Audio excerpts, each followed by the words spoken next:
Hi guys. The very, very awesome way of creating really quality authoritative content is what people in academic world do all the time, is just write a content about content. I want to show you as an example of my wonderful client Rachel Franke, who posted a podcast or not, it was actually like interview on the news about a topic that is very relevant to her messaging as a wild fit coach, her messaging about nutrition. And here's what I would do. If you just post a link to somewhere, it's like you're giving your power away. However, when you as an authority refer to someone, cite someone, you can absolutely do that.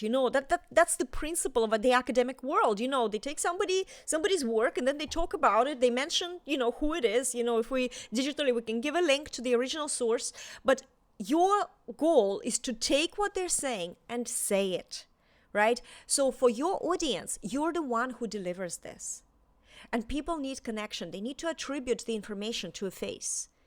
I'm going to repeat this phrase throughout the program so many times. My daughter said it and it's brilliant. It's not her, she heard it from someone else, but it's like, he who monkey brain needs to see person. We want our audience to attribute whatever information they're getting from us, whatever they're, if they're resonating with something, if something matters, we want this attribution to our faces. It's not what you like or don't like doing. It's about the psychology, people in the audience wanting to attribute it to someone. So if you post a link, like I'm going to show you now, I'm going to share screen. If you post a link like this, it looks lovely and everything, but you're actually sort of giving this authority away, right? So now you're only a sharer, where you want to be the influencer. You want to be the messenger with that message. You can absolutely paraphrase or even say verbatim if you want. If you want, put it in quotation marks, quote what they said, but make sure that this is all within your post. And then you say, okay,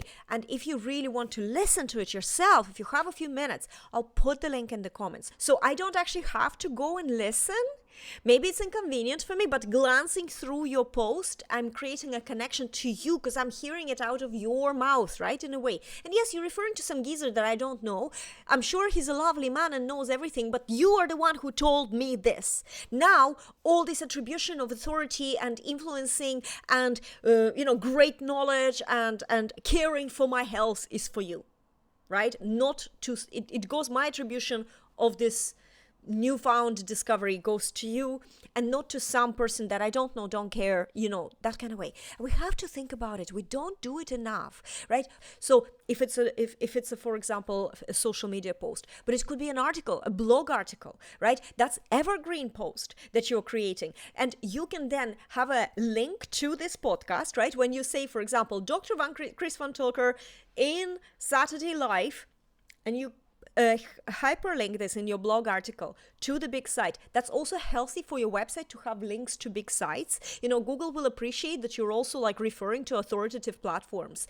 Think about it strategically. I know you might not be educated to think that way, but that's how you can take huge advantage of great information that someone else is saying without giving them the power of influence in your world, in your audience. I just really, really hope that this helps.